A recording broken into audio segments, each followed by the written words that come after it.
Warning, the stunts in this video were performed by professionals or under the supervision of professionals. For your safety and the protection of those around you, do not attempt any of the stunts you're about to see. We actually have to re-embrace risk on a personal level and on a societal level. We have to take the risk of freely exchanging ideas because that's where innovation happens.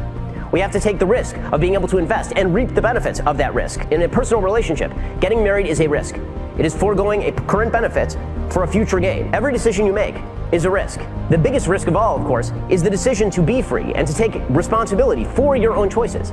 That's a major risk. But if you take that risk, you become a better and a stronger human being, a more contributing human being, a more valuable human being. You feel better about yourself. When we discard risk, we discard meaning. When we are coddled, we discard our own ability to be a fully adult human being. And here's the dirty little secret.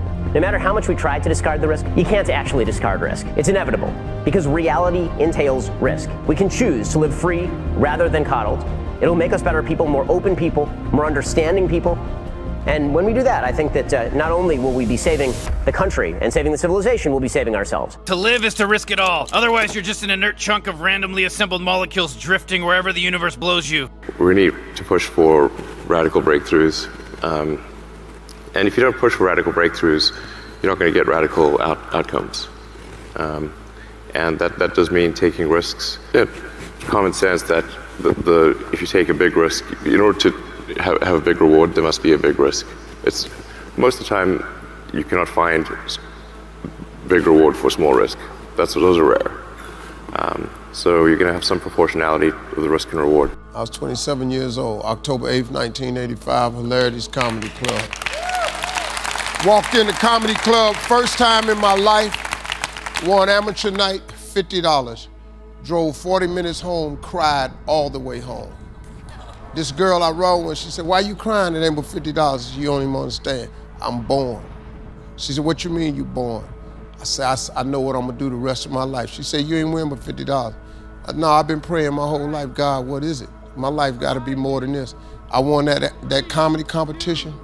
I went to work October 9th, the next morning, and quit my job. I'm gonna tell you something. That decision cost me everything I had. I lost everything. I lost my family. I lost friends. I lost everything. I became homeless. I lived in a car for 3 years. But I just saw this, I saw this vision. I just pursued it. I said, wow, that's it. You have to take chances in life. If you don't take chances in life, you'll never have the life God has for you. Life is about risk. If you play it safe in life, you ain't gonna have much of a life. If you play it safe, you won't have much of a life. Life is risk. It takes courage to pursue your dream. I just did it. It cost me everything, but eventually, God is very good, man, when he sees you take a leap of faith. He supplies you everything you need. Now, it's gonna cost you something, but most people are not willing to pay what it costs to go after your dream, because you're gonna have to hurt a little bit. And most people don't like being uncomfortable. If you don't wanna be uncomfortable, please do not pursue success, because success is a very uncomfortable feeling. And I just learned to be comfortable being uncomfortable. If you can get that in your head, this too shall pass. Every moment of everything you've ever gone through, God got you through it. You didn't even realize it. He just got you through it. You can't name one thing he didn't pull you through. Well, I lost my mother. I'm still grieving over that. I lost my mama 21 years ago. I still grieve over it, but I'm here. You know, I got through it. You're gonna get through it. But you gotta take chance in life, man. Can't play it safe, y'all. You gotta jump, you gotta go for it. Here's the next attitude disease. Overcaution. Some people never will have much. They're too cautious. Now, you can also be too reckless, but you can also be too cautious. This is called the timid approach to life. And my caution was always the risk. Risk used to drive me right up the wall. I used to say, what if this happens? It's called the language of the poor. What if this happens? And on top of that, if this was to happen, look at the fix I'd be in. I better not try. I could always ace myself out. Then I'll tell you what changed my whole life when I finally discovered it's all risky. The minute you were born, it got risky. If you think trying is risky, wait till they hand you the bill for not trying. If you think investing is risky, wait till you get the tab for not investing. See, it's all risky. Getting married is risky. Having children is risky. Going into business is risky. Investing your money is risky. It's all risky. I'll tell you how risky life is. You're not going to get out alive. That's risky. The Englishman says, well, if that's the way it's going to work out, let's give it a go. Right, that's what it's for. Give it a go. Somebody says, yeah, but I'm looking for safety and security. Fine, then huddle in a corner. We'll cover you with a sheet, bring you 3 meals a day. And we'll protect you, feed you, look after you, care for you. We won't let anything happen to you, and you'll probably live to be 100. The guy said, well, yeah, I'd live to be 100. But what a way to live. Right. What a way to live, safe and secure. Don't ask for security. Ask for adventure. Better to live 30 years full of adventure than 100 years safe in the corner. And see, it's not important how long you live. What's important is how you live. It's been my observation that people seem to be growing more and more fearful of risk of any kind.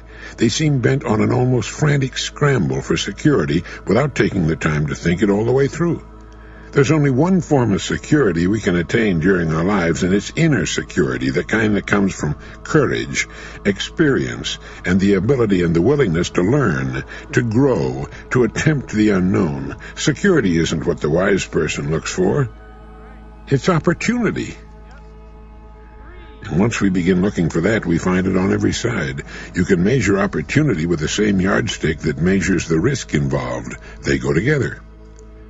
The famous World War II Admiral William Bull Halsey said, "Touch a thistle timidly, and it pricks you. Grasp it boldly, and its spines crumble. All problems become smaller if you don't dodge them, but confront them." I think we all know that, but we tend to forget it between problems. All problems become smaller if you don't dodge them, but confront them. I particularly like Epictetus's line that adversity introduces a person to himself. Now that's when we get to really know ourselves. That's when we come face to face with the real person we are and the stage of our maturity or growth to that point. It does no good at all to worry about times in the past when we failed to measure up in our own eyes. We weren't ready yet. We hadn't at that point in our lives matured sufficiently. We weren't wise enough. Besides, that's in the past. It's how we stand up to trouble now that matters.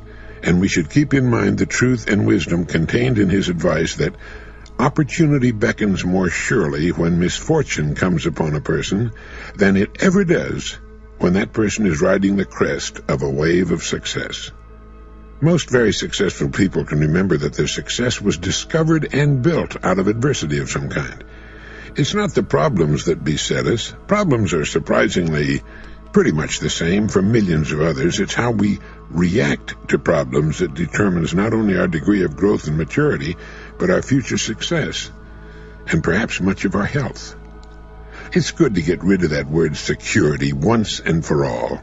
It makes us feel free again, as we felt as children, and we begin to see what this business of living is all about. We begin to really enjoy it. Have you ever given much thought to the idea that the spoils in life go to the risk takers? If you'll give it some thought, I think you'll come up with the same solution I arrived at. A survey indicated that 98% of the men in the country are looking for security in their work. That is, they're mainly interested in losing themselves deep in the warm, nourishing viscera of some large corporation, which is fine. I'm not knocking it. I'm just commenting on it. But these are not, as a rule, the risk takers. They're more the play-it-safers. And while they can have good and successful careers all their working lives, the chances are against their hitting the big jackpot. Now, the reason I say this is because this sort of life, as a rule, does not encourage a man to do much more than he has to do, and he'll usually spend his free time, which comes to something like 72 hours a week when he's neither working nor sleeping, in pursuits not calculated to help him get ahead in the world.